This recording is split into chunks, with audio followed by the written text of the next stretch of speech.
Hello fellow diamond painting addicts, and welcome back to Diamond Painting Anonymous.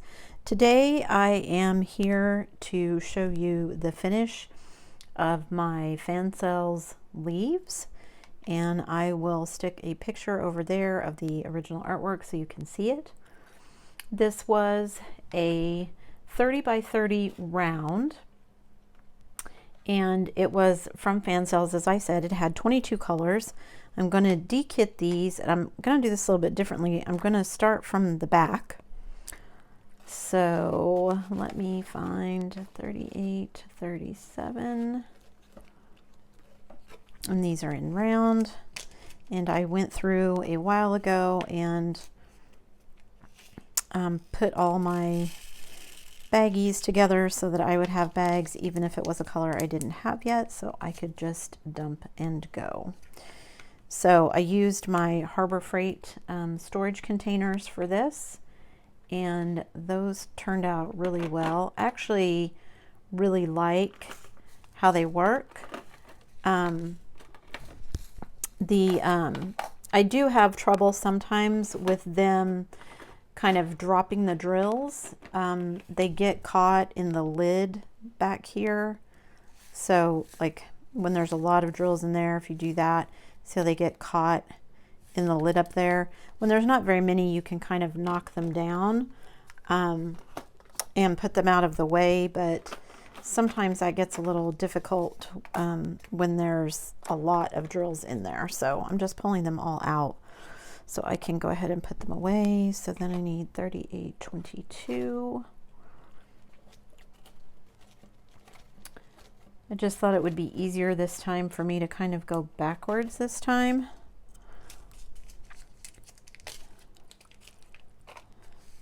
To put the drills away. That way my container that has, or my storage box that has kind of the higher numbers in it, which I usually keep on the bottom, then it just makes more sense to go through it that way. Do those all look the same? Well, it looks like there's a couple of different shades in there. 38, 22. Okay. And I peel off my stickers. I am going to finish up using the stickers that I already have printed, but then I am going to try a different method for making my stickers for the containers so that they have the symbol on them, and rather than me handwriting them, they're a little bit neater than that. So we'll see how that goes. 3705.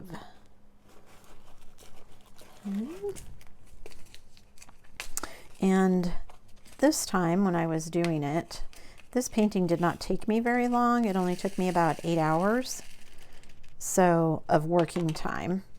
So I don't know, the rounds always seem to go faster, which someone pointed out, you know, rounds are bigger than the squares, so it makes sense that they would take less time because they're bigger, so you're actually placing less of them.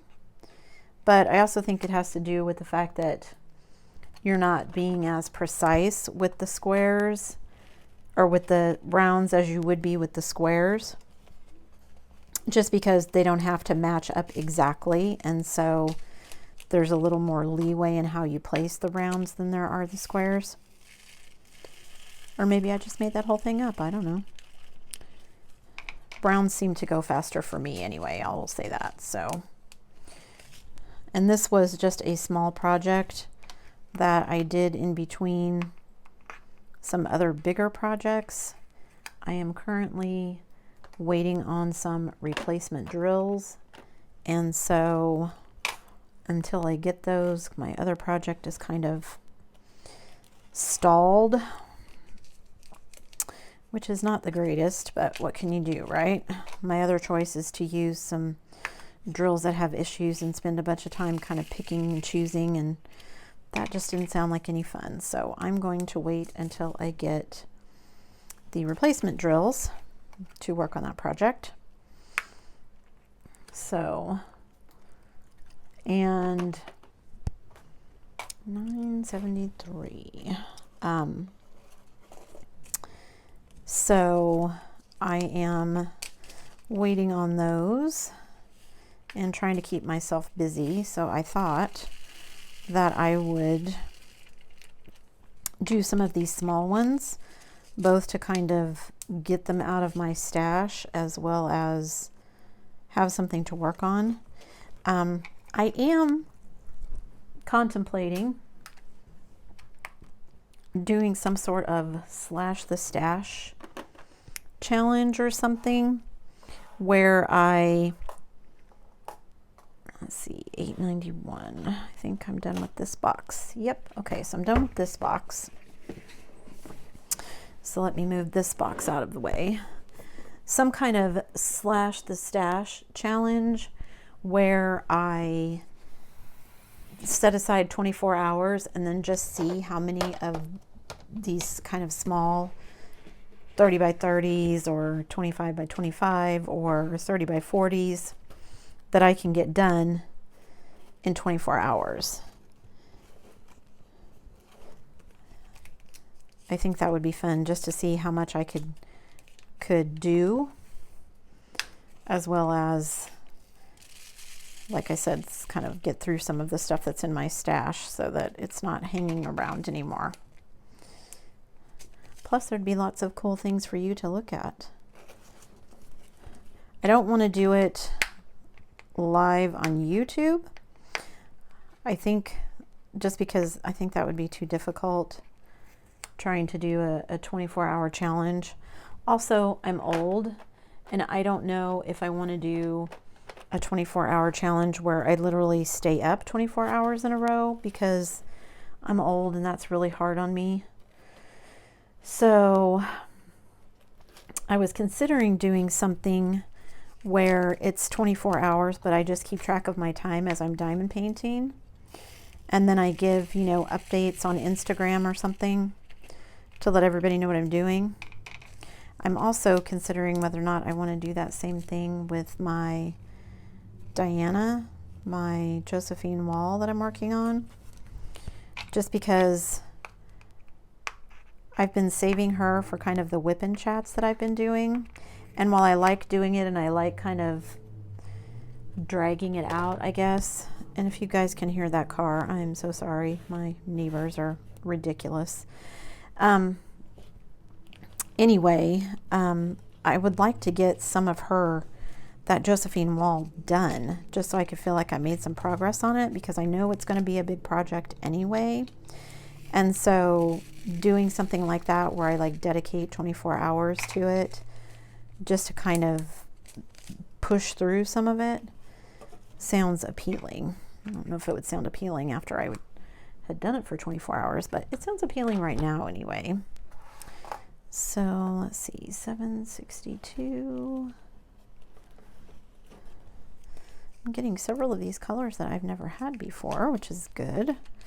Always like building up my stash of spare diamonds.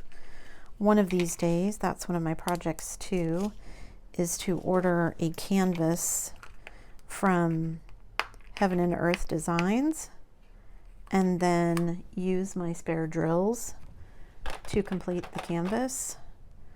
741, because they're just kind of hanging around and not really doing anything except taking up space. They should earn their keep, right? I have lots of things I'm debating. Those two challenges to kind of slash the stash and my Josephine wall, and then, you know, I diamond paint because I enjoy it. I mean, I enjoy sharing it with people on YouTube, but even if I didn't have a YouTube channel, I would still be diamond painting because I enjoy it. But I don't necessarily have a lot of things. I don't have plans for all of my projects when I'm done. Some things I have framed and gifted, some things I have finished and people have asked for, and some people recently saw some paintings that I had completed for someone and said I should sell my completing paintings on like Etsy or eBay or something. And I thought, is there a market for that? Because, I mean, they're not doing anything for me except taking up space. But I don't know, the thought of selling them and then trying to figure out how do you mail them? Like, I would assume that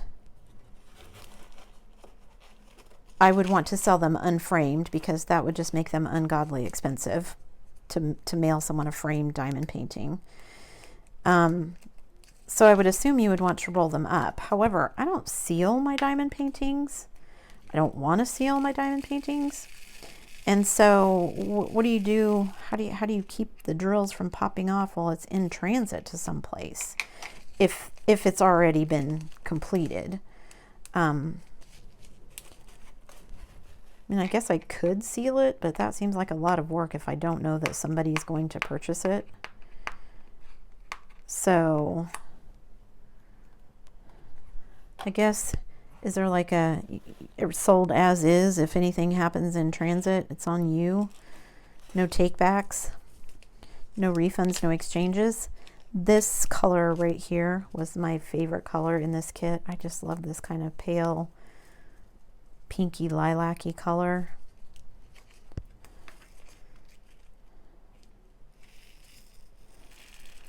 Seems more like a flower than a leaf, but you'll see when I show you the finished canvas what it looks like. But it was, yeah, this was my favorite color in this kit.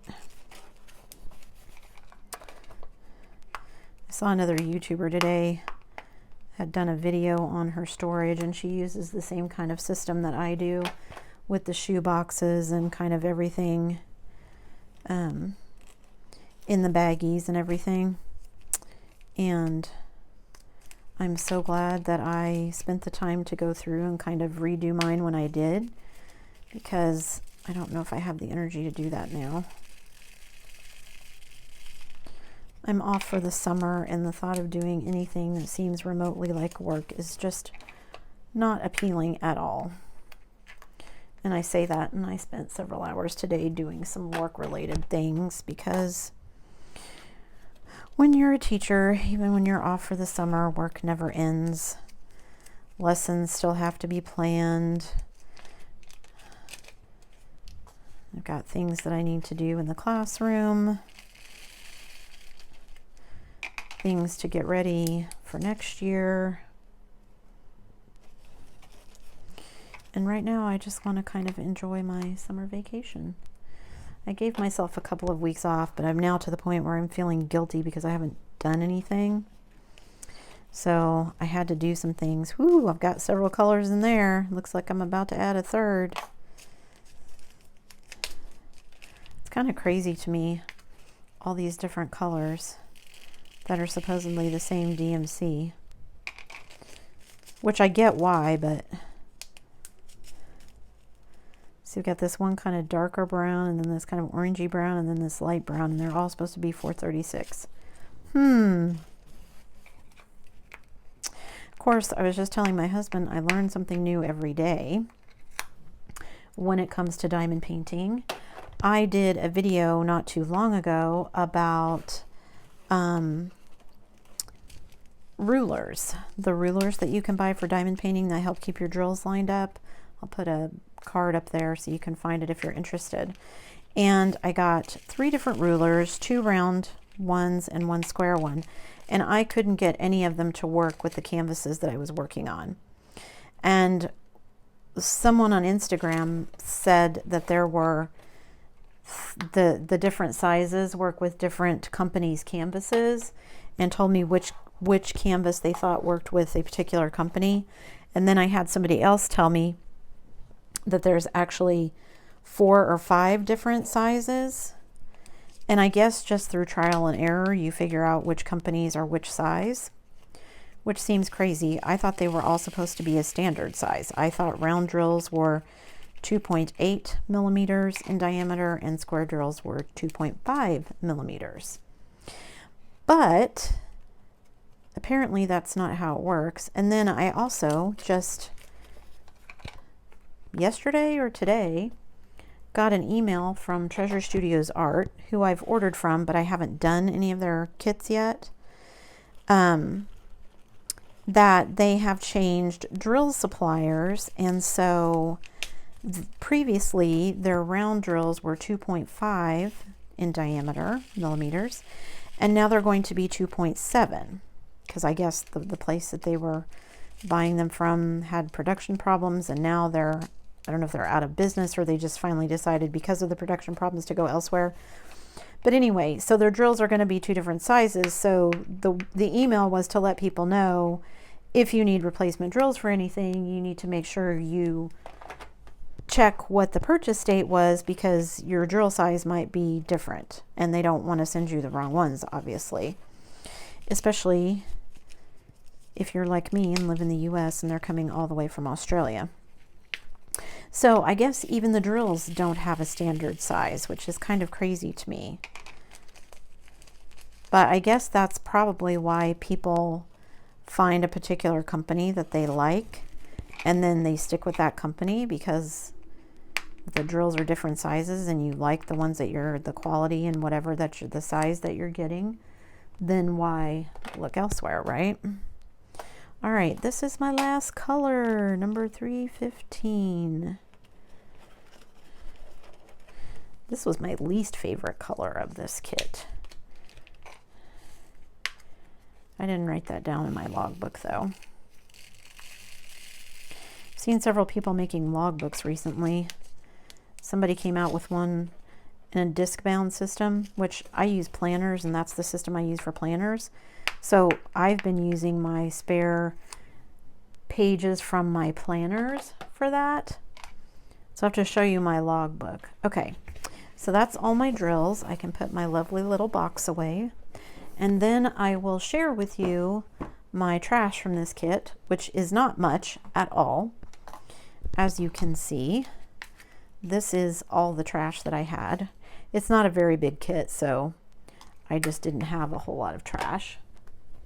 So there is my Harbor Freight, all empty and ready to go for the next time. And have horrible amounts of trash. Some of them that had like little tabs on them or a little misshapen. Those are just a piece of junk. They weren't quite the right size, etc., etc. So not a horrible amount of trash. So I'm trying to do some colorful ones so that my trash is not quite so black. So, whoops, sorry I dropped that. Okay, so there's those. And then I need to show you the completed canvas. So here it is. And hopefully you can see most of it. So I am going to be putting this on my cardstock and putting it in my portfolio, so I will show you that in a minute. But I did want to, I don't know if, well, I made a short video, so I'll insert it here. How do I want to explain this? The image is first printed on the canvas, and then the symbols are superimposed over it, rather than it being more pixelated. So you can see kind of here where, like in this section, this kind of green mark by the F is going to show through because this is rounds. So like you can see up here in some of the sections that I've already done, like you can see right here, you can see green behind it, but there's no actual green in the canvas. So it's actually been more difficult than I anticipated because you don't have the guide circles, which is okay with me. I don't need the guide circles, but it does take some getting used to kind of make sure that you're placing them enough that you're, like when this R, I want the diamond to fully cover the R so it doesn't show through. It's not difficult to do with the I or some of the other symbols, but when it's a big letter like that and it takes up the whole spot, it's a little more difficult. But if I pull back and you look at the whole thing, you can see it does seem to make it much more detailed, even though it really isn't, because some of those details that are on the back of the canvas show through, and just add that extra dimension to it, I guess. So I just have these 3 sections left, but I wanted to kind of show you guys before I filled up the whole canvas what this kind of new way of printing is. So like you can see on the ends here, it looks a little bit like a circle, but it's not really. And you can see in the T's and the U's here, there's no real circles. It's just like all those T's are in that color yellow and printed over it.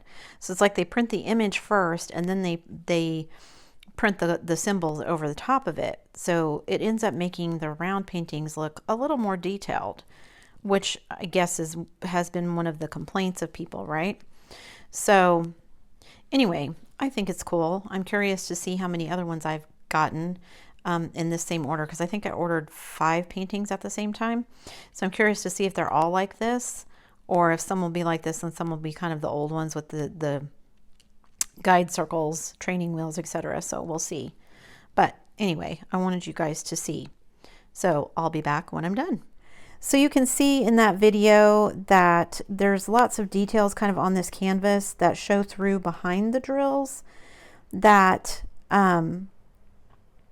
for me add a little bit of depth. I think it makes the actual finished product look better, but it did make the drills a little bit harder to place because there's no guide circles at all, which is fine. I don't need the guide circles, but there's no indication at all of where your drills should go. And so sometimes it's kind of because the color from one section may bleed through, or there may be a color that's not even there. Like I showed this previously, but I don't know if you can see how well this section right here, there's a little thing of green running through in the background, and no really green drills in this, kind of some olive, but no bright green like that, and some black in the background that kind of shows through in places, which I thought was interesting.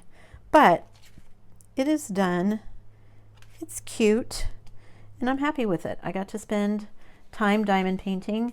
Again, this is I'm calling it colorful maple leaves. I don't remember what the actual name of it was, but I will put a link in the description below to the canvas. This is from Fansells, and it is a full round again. There are 22 colors in it, and it was $4 and $4.09, $4.16, something like that. It was really inexpensive, and it took me 8 hours and 35 minutes to complete. So I got 8 hours and 35 minutes of enjoyment out of it for my $4. That's a pretty good bargain.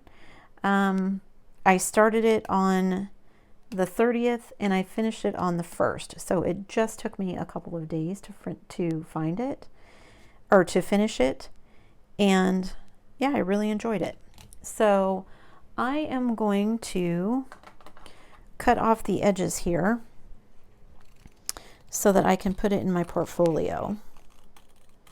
That's something I was considering too. If I was going to sell this to someone, first of all, these small ones, how could you wrap them to keep the drills from coming off? Like I said, I just don't want to seal them. I just feel like that's a lot of extra work I don't want to go to. I guess if I was making money off of it by selling it, I could be bothered to seal it. But if it's just for myself, no. And I would say, you know, if I knew for sure before I started a project that I was going to be, like if it was a commissioned diamond painting, is that a thing where somebody commissioned me to diamond paint something for them?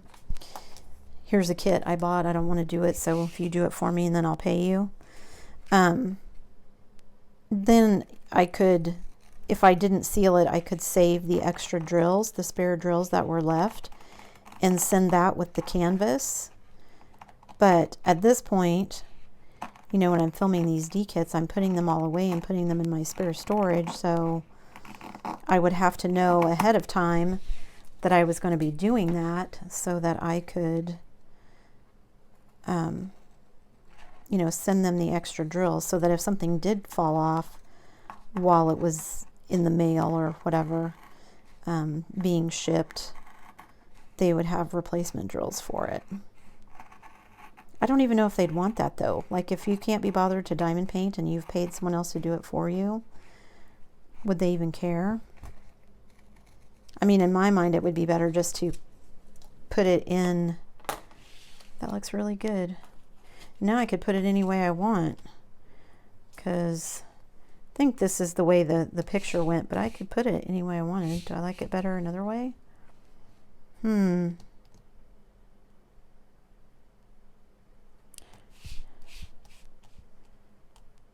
Kind of like it like that, but I'll probably just leave it that way. Okay, so let me throw these away. Let me grab my cardstock and my portfolio, or my portfolio paper and my double-sided tape. So all I do is just take this piece of cardstock and then I try to kind of eyeball putting this in the middle. This is just going in my portfolio, so if it's not perfect, it's fine.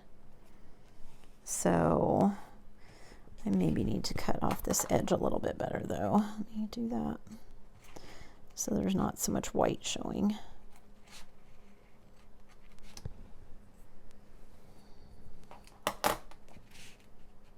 Okay, that's good enough for me. Okay, is that centered? That looks about centered.